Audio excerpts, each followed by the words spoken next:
నమస్తే, నా పేరు కిట్టు. వైజాగ్ లోకల్ న్యూస్ వార్తలకు స్వాగతం. వార్తల్లో ముందుగా ముఖ్యాంశాలు.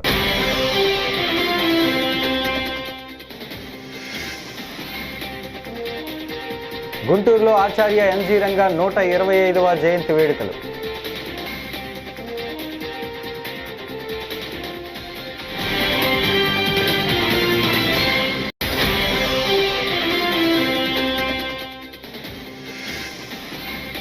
ప్రజల చేతిలో పల్లె రహదారుల సమాచారం ఉండేలా geo rural road management. Deputy CM Pawan Kalyan.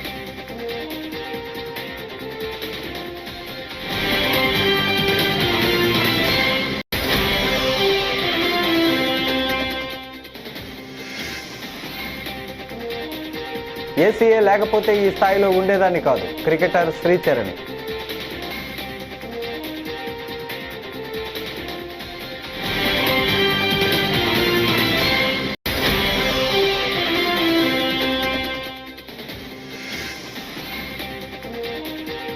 YS జగన్మార్గ్ పాలనకు గ్రామ సచివాలయాలే నిదర్శనం, కురసాల కన్నబాబు.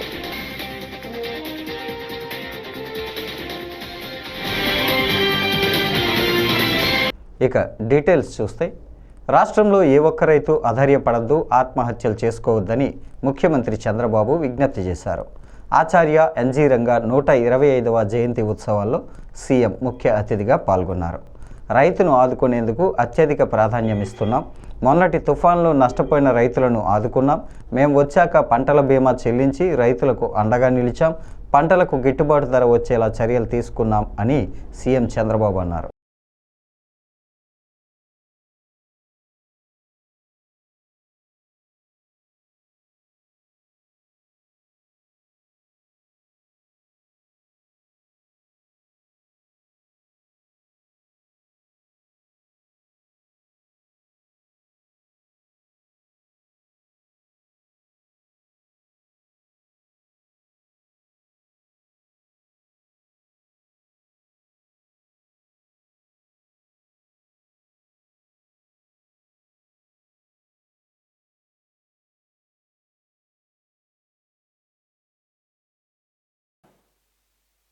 అదేవిధంగా ఈరోజు మనం ఆలోచిస్తే వందే మాతరం గీతాన్ని రచించిన రోజు, ఈ రోజుకి 150 సంవత్సరాలు అవుతుంది. అది కూడా నవంబర్ 7వ తారీఖున ఆ గీతాన్ని ఆయన ఆ రోజు ఆలపించారు. అదే సమయంలో ఎన్జీ రంగారావు కూడా అదే రోజున పుట్టారు. ఈ రెండు కోయిన్సిడెన్స్ అయినా ఇది ఒక చరిత్ర అని చెప్పి మరొక్కసారి మీ అందరికీ తెలియజేస్తున్న ఒక హిస్టరీ ఇది. ఎందుకంటే మనం 1875 నవంబర్ 7వ తారీఖున వందే మాతరం రాయడం, అక్కడి నుంచి జాతి ఉద్యమం కోసం, స్వాతంత్ర పోరాటం కోసం ముందుకు పోయే పరిస్థితి వచ్చింది. అదే సమయంలో 1900లో ఇదే రోజు నవంబర్ 7వ తారీఖున రంగా గారు పుట్టారు. ఈయన కూడా స్వాతంత్ర పోరాటంలో పోరాడి, ఈరోజు ఏదైనా స్వాతంత్ర పోరాట యోధుల గురించి మాట్లాడుకుంటే అందులో అగ్రస్థానంలో ఎన్జీ రంగా గారు ఉంటారని చెప్పి మరొకసారి మీ అందరికీ విజ్ఞప్తి చేసుకుంటున్నాను. ఆయన బాగా చదువుకున్నాడు.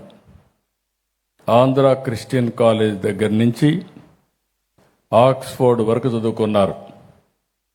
ఆర్థిక శాస్త్రంలో పట్టా తీసుకుని ఆర్థిక శాస్త్ర ప్రొఫెసర్గా ఆయన రాణించారు.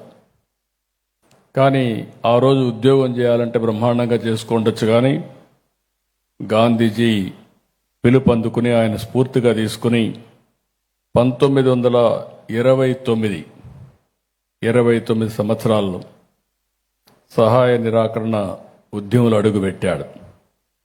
1930లో సెంట్రల్ అసెంబ్లీలో ప్రవేశించి దేశం గురించి బలమైన వాదనలు వినిపించారు.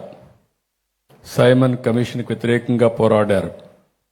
రౌండ్ టేబుల్ సమావేశంలో పాల్గొని రైతు సమస్యల గురించి బ్రిటిష్ పాలకులకు వినిపించే విధంగా ఆంధ్ర క్రికెట్ అసోసియేషన్ వల్లే వన్డే ప్రపంచ కప్లో ఆడే స్థాయికి ఎదిగానని మహిళా క్రికెటర్ శ్రీచరణి తెలిపారు. తాను ఏసీఏలో శిక్షణ పొందినట్లు చెప్పారు. శ్రీచరణి మాజీ కెప్టెన్ మిథాలీరాజ్ ఇవాళ ఉదయం సీఎం చంద్రబాబు, మంత్రి నారా లోకేష్ను కలిశారు. అనంతరం మీడియాతో మాట్లాడారు. ప్రపంచ కప్ గెలిచాక అందరూ చూపించే అభిమానం చూస్తుంటే చాలా సంతోషంగా ఉందని శ్రీచరణి అన్నారు. జస్ట్ నేను నా స్ట్రెంత్కి చేసినాను సార్, అంతే. నాకు ఏదొచ్చో అది చేసినాను అంతే. నేనేం ఎక్స్పెక్ట్ చేయలేదు రిటర్న్లో. అండ్ యాజ్ ఎ టీమ్ మేము ఎప్పుడు అనుకునే వాళ్ళం sir, we want to play finals. మొత్తం టీం అంతా రిలాక్స్డ్గానే ఉన్నాం సార్. ఏం వి డిడ్ంట్ ఫీల్ ఎనీ ప్రెషర్. చాలా మారుమూల ప్రాంతం నుంచి మీరు ఇప్పుడు ఇంటర్నేషనల్ స్థాయికి ఎదిగారు. నిన్నటి వరకు కూడా అంటే ఈ వరల్డ్ కప్ ముందు వరకు కూడా శ్రీచరణి అంటే తక్కువ మంది, బట్ వాటిలో చాలా క్రికెటర్స్ అందరికీ కూడా మీ పేరు నోటెడ్. అంటే మీ ఎక్స్పెక్టేషన్కి అంటే ఇంత తక్కువ టైంలో ఇంత పైకి వెళ్తానని మీరు ఊహించారు? అంటే మీ వెనకాల సపోర్ట్ ఎలా ఉంది సార్? అంటే ఊహించడం అంటే అలా ఏం లేదు సార్. నేను చేసిన ఆ పని నేను చేసుకుంటే వెళ్ళినా. నాతో పాటు ఏసీఏ ఉంది, నాకు ఏమైనా నాకు సపోర్ట్ చేయడానికి. సో జస్ట్ మీ ఫ్యామిలీ నుంచి ఎలాంటి సపోర్ట్ వచ్చింది మేడం? మ్యామ్, నా ఫ్యామిలీ ఎప్పుడు నాతోనే ఉంది మ్యామ్. అంటే ఏది చేసినా నేను క్రికెట్ ఆడుతున్నానంటే మా ఫ్యామిలీ సపోర్ట్ లేకుండా నేను ఆడను. సో వాళ్ళ సపోర్ట్తోనే ఆడాను. సో చిన్నప్పటి నుంచి మీకు ట్రైనర్ ఎవరు? అంటే ఈ క్రికెట్లో మీకు ఎవరు ట్రైనింగ్ ఇచ్చారు? ఎవరికి ఇన్స్పిరేషన్గా తీసుకొని ఒక లేడీ క్రికెటర్గా మీరు మీ ప్రస్తావన స్టార్ట్ చేశారు? అంటే చిన్నప్పటి నుంచి మా మామకి క్రికెట్ అంటే ఇష్టం. సో ఆయనకి ఇష్టం కాబట్టి అంటే నాతో ఆడిపించేవాళ్ళు. సో నేను అలా గల్లీ క్రికెట్ ఆడుకుంటా అలా స్టార్ట్ అయింది. అండ్ ట్రైనర్ విషయానికి వస్తే మన ఏసీఏలోనే అంటే నాకు బ్యాక్ ఇంజురీ అయినప్పుడు అలా అయినప్పుడు దినేష్ సార్ అనేసి ఒక ట్రైనర్ ఉండేవాడు. ఆయన హెల్ప్ చేసినారు నాకు చాలా. అంటే నా బ్యాక్ ఇంజురీ నుంచి రికవర్ అవ్వడానికి అన్నిటికీ. ప్రజల చేతిలో పల్లె రహదారుల సమాచారం ఉండేలా జియో రూరల్ రోడ్ మేనేజ్మెంట్ సిస్టమ్ను త్వరలో అందుబాటులోకి తీసుకొస్తామని డిప్యూటీ సీఎం పవన్ కళ్యాణ్ అన్నారు. పైలట్ ప్రాజెక్టుగా అడవి తల్లి బాటకు అనుసంధానించామని చెప్పారు.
గ్రామ సచివాలయాలకు విజన్ యూనిట్లుగా పేరు మార్చడం ద్వారా వైఎస్ జగన్ విజనరీ అని సీఎం చంద్రబాబు అంగీకరించారని ఉత్తరాంధ్ర జిల్లాల వైఎస్ఆర్సీపీ రీజనల్ కోఆర్డినేటర్ మాజీ మంత్రి కురసాల కన్నబాబు స్పష్టం చేశారు.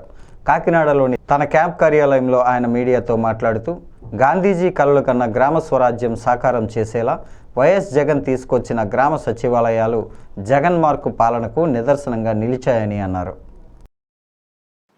మొన్నే మోంతా తుఫాన్ వచ్చింది. రైతాంగం అతలాకుతలం అయిపోయింది. చాలా ఇబ్బందులు పడుతున్న పరిస్థితులు ఇవాళకి చూస్తున్నాం. క్షేత్రస్థాయిలో లక్షలాది ఎకరాలు పోయినాయి. చేతికొస్తుందన్న పంట దెబ్బతిని ప్రభుత్వం సాయం అందుతుందన్న ఆశ నిరాశ అయి ఏం చేయాలో తెలియని అయోమయంలో రైతాంగం ఉంది. అన్ని రకాలుగా నష్టాలు జరిగితే ప్రభుత్వం ఏదైనా ప్రజల కోసం ఆలోచిస్తుందేమో, తుఫాను బాధితుల కోసం ఆలోచిస్తుందేమో, ఈ రాష్ట్రంలో నెలకొన్న ఎన్నో సమస్యల గురించి పరిష్కారాలు చెప్తుందేమో అని ప్రజలు ఎదురు చూస్తూ ఉండగా సడన్గా ఇవాళ పత్రికలు చూస్తే అలా నవ్వాలా, జాలిపడాలా ఈ ప్రభుత్వం మీద, చంద్రబాబు నాయుడు గారి మీద అర్థం కాని పరిస్థితి. ఒక పేపర్లో ఏం రాస్తారంటే డేటా ఆధారిత గవర్నెన్స్ రాబోతోంది, పరిపాలన రాబోతోంది. ఇంకో పత్రికలో ఏదో నెంబర్ 1 అందమైన ఫోటోలు, రంగురంగులు, చూసిన వాళ్ళకి అసలు చంద్రబాబు నాయుడు గారు విపరీతంగా కష్టపడిపోతున్నట్టు బిల్డప్. ఎప్పటి నుంచి వింటున్నాము అసలు ఇవి? ఇప్పుడు మొన్న ఇక్కడ సైక్లోన్ సివియారిటీ ఉన్నప్పుడు ఇంకా దాని గురించి మాట్లాడకుండానే చంద్రబాబు నాయుడు గారు లండన్ వెళ్ళిపోయాడు. ఆయన కుమారుడు క్రికెట్ చూడడానికి వెళ్ళిపోయాడు ముంబై. ఇంకా మిగతా మంత్రులకి పని చేసే అవకాశం లేదు, చెప్పే ధైర్యం లేదు. తండ్రి కొడుకులు తప్ప ఇంకెవడో నోరిప్పే పరిస్థితులు లేవు.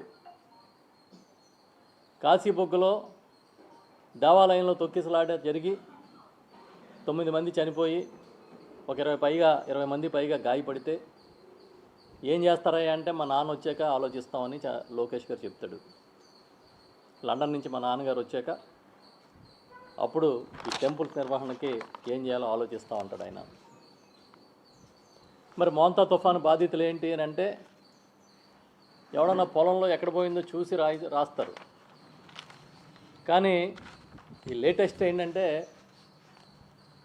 నా పొలం పోయింది, నా పొలంలో పంట పోయిందని రైతులే పేపర్లన్నీ పట్టుకెళ్ళి ఆ రైతు భరోసా కేంద్రంలోనూ సచివాలయంలో ఇవ్వాలంట. సాయంత్రంలోగా వైఎస్ జగన్పై మంత్రి కొలుసు పార్థసారథి తీవ్రస్థాయిలో విమర్శలు గుప్పించారు.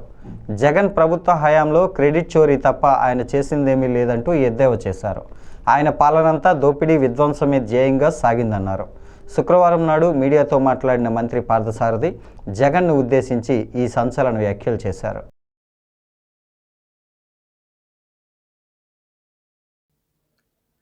ప్రజలకి సమస్యలు ఎదురు కాకుండా తుఫాను మూలంగా యంత్రాంగాన్ని, అధికార యంత్రాంగాన్ని, పార్టీ యంత్రాంగాన్ని సమన్వయపరిచి తుఫాను సమయంలో కూడా క్షేత్రస్థాయిలో ఉంచి మొత్తం యంత్రాంగాన్ని నడిపించిన చంద్రబాబు నాయుడు గారి తీరుని భేష్ అని అందరూ ప్రశ్నిస్తూ ఉన్నారు. ఆఖరికి కేంద్ర మాజీ కార్యదర్శి సుభాష్ చంద్ర గార్గ్ వారు ఏమన్నారో ఒక్కసారి ఆలోచిస్తే చంద్రబాబు నాయుడు గారి పరిపాలన ఏమిటో, ఆయన విజన్ ఏమిటో ఒకసారి అర్థమవుతుందని చెప్పేసి మనం చేస్తా ఉన్నాను. రాష్ట్ర ప్రయోజనాల విషయంలో రాజీ పడని వ్యక్తి శ్రీ చంద్రబాబు నాయుడు గారు. పెట్టుబడులు, ఉపాధి విషయాల్లో ఒక విజన్తో ముందుకు వెళ్ళే వ్యక్తి చంద్రబాబు నాయుడు గారిని ప్రశంసించారంటే వారి విజన్ ఏమిటో, వారి పనితీరు ఏమిటో ప్రజలందరూ కూడా ఆలోచించాలని చెప్పేసి మనం చేస్తా ఉన్నాను. వైఎస్ఆర్సీపీ ప్రభుత్వం విధ్వంసమే ఒక విజన్గా ముందుకు వెళ్తే ఈరోజు చంద్రబాబు నాయుడు గారి నాయకత్వంలోని కూటమి ప్రభుత్వం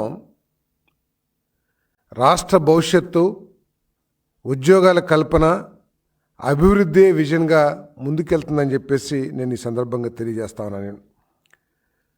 మరి దేశమంతా ఈ రాష్ట్రంలో జరుగుతున్న అభివృద్ధి గురించి, పెట్టుబడుల గురించి ఆలోచన చేస్తూ ఉంటే పులివెందుల శాసనసభ్యులు గారికి మానసిక పరిస్థితిలో తేడా వచ్చి ఆయన ఇష్టం వచ్చేట్టు మాట్లాడటం చాలా ఆశ్చర్యకరంగా, జిగుప్సాకరంగా ఉందని చెప్పేసి నేను భావిస్తా ఉన్నాను. ఆయన ఇంకా ఒక ఇల్యూజన్లో ఉన్నట్టున్నారు. ఏదో చేసేసాను, అసలు నా ప్రభుత్వమే చేసేసింది, ఆ 5 సంవత్సరాలనే అభివృద్ధి జరిగింది, మొత్తం క్రెడిట్ అంతా నాదే, ఆ క్రెడిట్ని చంద్రబాబు నాయుడు గారు దోచేస్తున్నారు అని చెప్పటం అసలు అది నవ్వాలా లేకపోతే ఆయన అమాయకత్వానికి బాధపడాలా అర్థం కాని పరిస్థితి ఉందని చెప్పేసి నేను భావిస్తున్నాను. సరే, ఆయన క్రెడిట్ గురించి మాట్లాడే ముందు అసలు జగన్మోహన్ రెడ్డి గారు మీరు ఇంత గొప్పగా పరిపాలన చేస్తే 151 సీట్ల నుంచి 11 సీట్లకి ఈ రాష్ట్ర ప్రజలను మిమ్మల్ని ఎందుకు పంపించారని చెప్పేసి ఏ రోజన్నా సరే. విశాఖ కింగ్ జార్జ్ ఆసుపత్రిలో 12 గంటల పాటు విద్యుత్ సరఫరా నిలిచిపోతే కనీస ప్రత్యామ్నాయ ఏర్పాట్లు చేయటంలో కూటమి ప్రభుత్వం విఫలమైందని వైఎస్ఆర్సీపీ అధికార ప్రతినిధి కొండా రాజీవ్రెడ్డి మండిపడ్డారు. విశాఖ వైఎస్ఆర్సీపీ కార్యాలయంలో మీడియాతో మాట్లాడుతూ కేజీహెచ్లో 12 గంటల పాటు విద్యుత్ సరఫరా నిలిచిపోతే ఎందుకు పట్టించుకోలేదని ప్రభుత్వాన్ని నిలదీశారు. ఆసుపత్రి ఎదురుగా కలెక్టర్ కార్యాలయం ఉన్న ఒక్క అధికారి పట్టించుకున్న పాపన పోలేదని ఆగ్రహం వ్యక్తం చేశారు. ఇన్సిడెంట్ యొక్క ఫలితం అనేటువంటిది ఆధారపడి ఉంటుంది. అయితే ఈ రాష్ట్ర ముఖ్యమంత్రిగా ఉన్నటువంటి చంద్రబాబు నాయుడు గారు పేరు గొప్ప ఊరు దెబ్బ పాలన చేస్తున్నటువంటి ఆయన ఈ రాష్ట్రంలో నాకు లైట్ కూడా ఎక్కడైనా వెలగకపోతే నాకు తెలిసిపోతుంది అని చెప్పుకునే ముఖ్యమంత్రి గారు మరి నిన్న కేజీహెచ్లో సుమారు 12 గంటల పాటు విద్యుత్ సరఫరా అంతరాయం కలిగితే మీ టెక్నాలజీ ఎక్కడికి పోయింది? మీ టెక్నాలజీని ఏ కాకులు ఎత్తుకెళ్ళాయి? అటువంటి పరిస్థితుల్లో కనీసం ఆ కేజీహెచ్ అనేది ఎక్కడుంది? కలెక్టర్ ఆఫీస్కి ఎదురుగా ఉంది. కనీసం కలెక్టర్ ఎందుకు స్పందించలేదు? సరే, ఉదయం 12 గంటలకు కరెంట్ పోతే ఏదైనా రివ్యూ మీటింగ్లో ఉండొచ్చు, 1 గంటకో 2 గంటలకో కలెక్టర్ రావచ్చు. కానీ ఈ యొక్క యంత్రాంగానికి, ఈ యొక్క అధికారులకి కూడా పేద ప్రజల ప్రాణాలంటే లెక్కలేదు. ఎందుకు లెక్కలేనితనం, ఎందుకు నిర్లక్ష్యం అంటే పాలకుల్లో సీరియస్నెస్ ఉంటే అధికారుల్లో సీరియస్నెస్ ఉంటుంది. పాలకులు సీరియస్నెస్ లేదు కాబట్టి ఇప్పుడున్నటువంటి కూటమి ప్రభుత్వ పెద్దలకి పేద ప్రజల ప్రాణాలన్నా ఆరోగ్యం అన్నా లెక్క లేదు కాబట్టి పేద ప్రజల మీద చులకన భావంతో వాళ్ళు ఉన్నారు కాబట్టి అధికారులు కూడా ఎవరూ స్పందించలేదు. సరే, 12 గంటలకు రాలేదు, 1 గంట లేదు, 5కు లేదు, కనీసం 6 గంటల కన్నా జిల్లా కలెక్టర్ ఎదురుగా ఉన్నటువంటి కేజీహెచ్కి ఎందుకు రాలేదు? సరే, జిల్లా కలెక్టర్ గారు రాలేదు. Where is the joint collector? Where is RDO? Where is MRO? కనీసం ఒక్క అధికారినైనా అక్కడ ఉన్నటువంటి సమస్య ఏంటి, పడుతున్నటువంటి ఇబ్బందులు ఏంటి, దానికి చేయాల్సినటువంటి చర్యలు ఏంటి మానిటర్ చేయడానికి, పర్యవేక్షణ చేయడానికి ఒక్క అధికారిని అంటే ఒక్క అధికారిని ప్రభుత్వం నియమించిందా నేను అడుగుతున్నా. కనీసం అక్కడ ఉన్నటువంటి రోగులు ఏ విధమైన ఇబ్బందులు పడుతున్నారు, ఎవరు పట్టించుకున్నారు? కనీసం నిన్న కేజీహెచ్ సూపరింటెండెంట్ వాణి గారు, ఆవిడ మంచి వైద్యురాలుగా పేరుంది, కానీ ఆవిడ కూడా నిన్న విశాఖపట్నం లేరు. నిన్న సాయంకాలం రాత్రి సమయానికి ఆవిడ విశాఖపట్నం ఎయిర్ ఇండియా ఫ్లైట్ నుండి చేరుకోవడం జరిగింది. వచ్చినటువంటి కేజీహెచ్ సూపరింటెండెంట్ గారు అంతరాయం కలిగిన కేబుల్స్ దగ్గరికి ఆవిడే వెళ్ళాలి, టార్చ్ లైట్లు పట్టుకున్నటువంటి సిబ్బంది దగ్గరికి ఆవిడే వెళ్ళాలి, రోగులకు ఆవిడే సమాధానం చెప్పాలి. కరెంట్ ఎప్పుడు వస్తుందో తెలియదు. మరి మిగతా అధికారులు యంత్రాంగం అంతా ఏం చేస్తున్నారు? ఏసీ గదుల్లో కూర్చుని కబుర్లు చెప్పుకోవడానిక మీరంతా ఉన్నదని అడుగుతున్నా. ఈ యొక్క ప్రభుత్వం నిమ్మక నీరెత్తినట్టు వ్యవహరించడం వల్ల నిన్న సరే అంతరాయం కలిగింది. అంతరాయం కలిగిన తర్వాత ఒక 5 జనరేటర్లు ఏవో ఉన్నాయని చెప్పి ఐసీయూలో, ఐఆర్సీయూలో, ఎన్ఐసీయూలో, సిఎస్ఆర్ అండ్ ఎమర్జెన్సీ వార్డ్స్ లో పెట్టారు. అంతవరకు బాగానే ఉంది. మరి వాట్ అబౌట్ గైనిక్ వార్డ్, పిల్లల వార్డు పరిస్థితి ఏంటి, ఎముకల వార్డు పరిస్థితి ఏంటి, రాజేంద్ర ప్రసాద్ వార్డు పరిస్థితి ఏంటి, భవనగర్ వార్డు పరిస్థితి ఏంటి? ఇక్కడ ఉన్నటువంటి రోగులందరూ ఏమవ్వాలి, చావాలా, బతకాలా అన్నటువంటి ఇబ్బందుల గురించి ఆలోచించాల్సిన బాధ్యత ప్రభుత్వం మీద లేదా నేను అడుగుతున్నా. ఒక 5 జనరేటర్లు ఎక్స్ట్రా పెడితే అయిపోయేది కదా. ఒక జనరేటర్కి ఉన్నటువంటి అద్దె ఎంత ఉంటుంది? రోజుకి 20,000 రూపాయలు ఉంటుంది. 5 జనరేటర్లు పెడితే మహా అయితే ₹1,00,000 ఖర్చు అవుతుంది. అత్యవసర పరిస్థితుల్లో అంత పెద్ద ప్రభుత్వ ఆసుపత్రుల్లో ప్రజా వైద్యం కోసం అత్యవసరంగా ₹1,00,000 కూడా ఖర్చు పెట్టలేనటువంటి దయనీయ స్థితిలో ఈ ప్రభుత్వం ఉందా నేను అడుగుతున్నా. ఏమండి, పవన్ కళ్యాణ్ గారు, చంద్రబాబు గారు, లేదా నారా లోకేష్ గారు, మీరందరూ కూడా గంటల వ్యవధిలో విశాఖపట్నం హెలికాప్టర్లో వరంగల్లో ప్రముఖ సినీ నటి శ్రీలీల సందడి చేశారు. పట్టణంలో నూతనంగా ఏర్పాటు చేసిన ఓ వస్త్ర దుకాణం ప్రారంభోత్సవానికి ముఖ్య అతిథిగా ఆమె విచ్చేశారు. వరంగల్ రావడం చాలా సంతోషంగా ఉందని ఈ సందర్భంగా శ్రీలీల అన్నారు. ఆమెను చూసేందుకు భారీగా అభిమానులు తరలివచ్చారు.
సినీ నటుడు బొల్లా అశోక్ కుమార్ తన కుటుంబంతో కలిసి శుక్రవారం మోపిదేవి శ్రీ సుబ్రహ్మణ్యేశ్వర స్వామివారిని దర్శించుకున్నారు.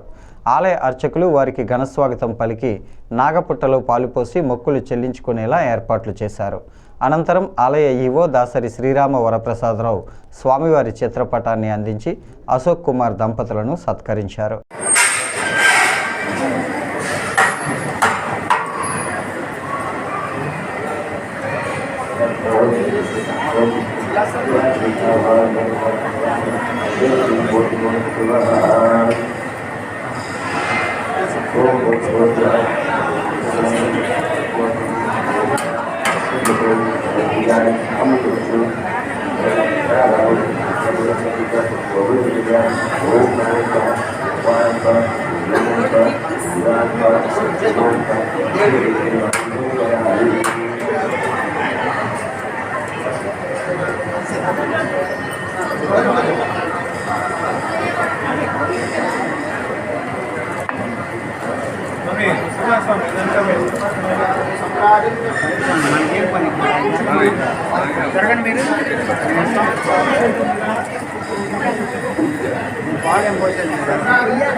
విశాఖ కేజీహెచ్లో దేవి అనే మహిళ ఆక్సిజన్ అందక మృతి చెందినట్లు వస్తున్న వార్తలు అవాస్తవమని ఆసుపత్రి సూపరింటెండెంట్ వాణి శుక్రవారం నాడు తెలిపారు.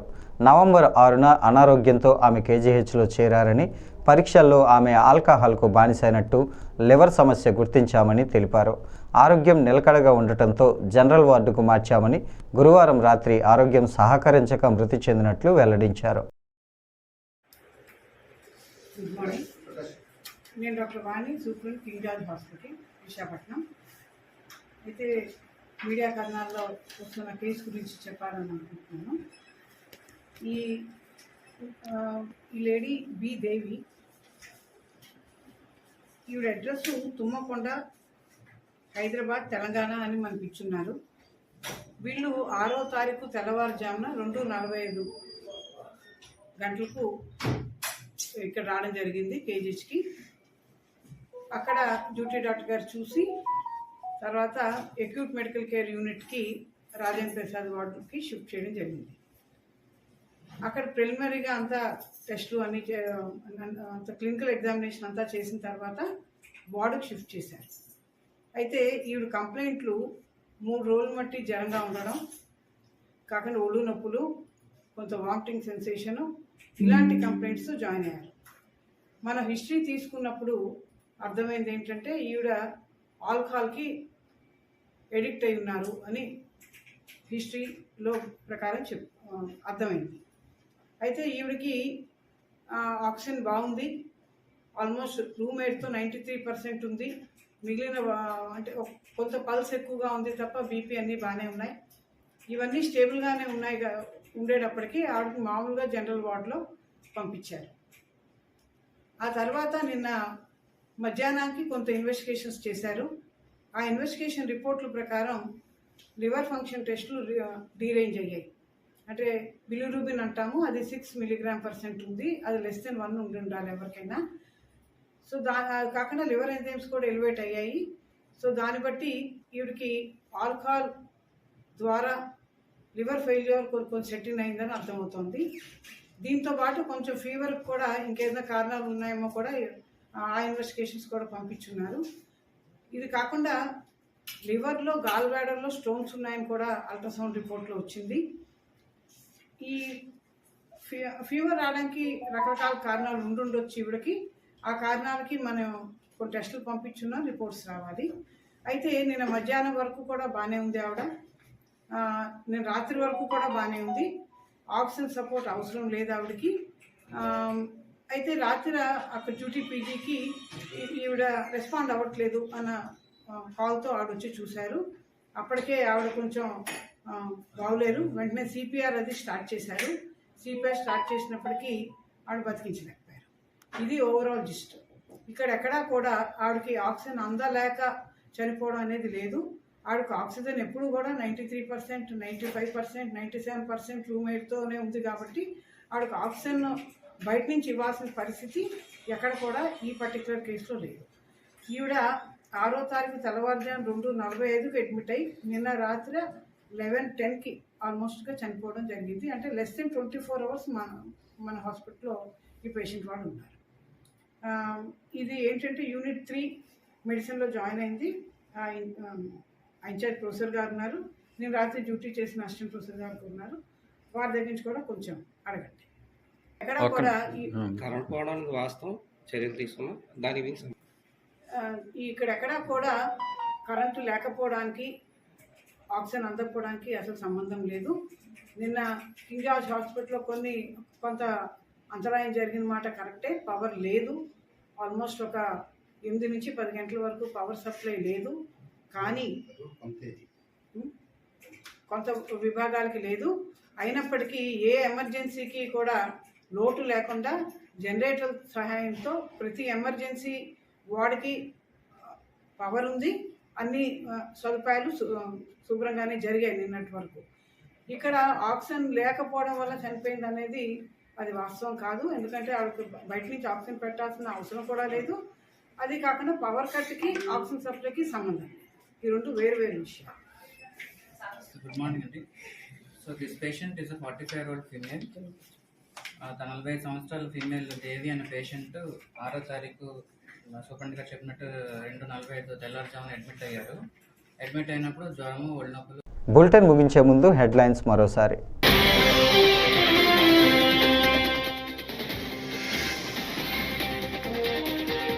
గుంటూరులో ఆచార్య ఎన్జీ రంగా 125వ జయంతి వేడుకలు.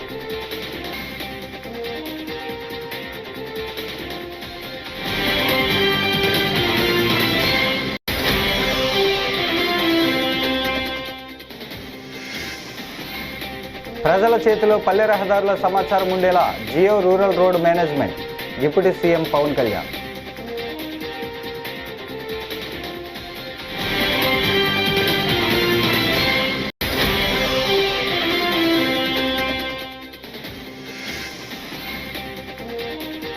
ఏసీఏ లేకపోతే ఈ స్థాయిలో ఉండేదాన్ని కాదు క్రికెటర్ శ్రీచరణి.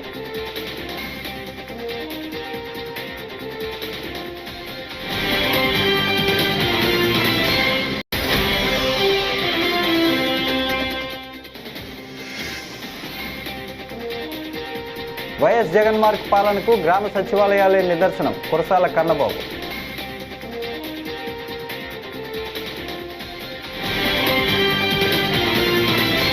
ఈ వార్తలు ఇంతటితో సమాప్తం. నమస్కారం.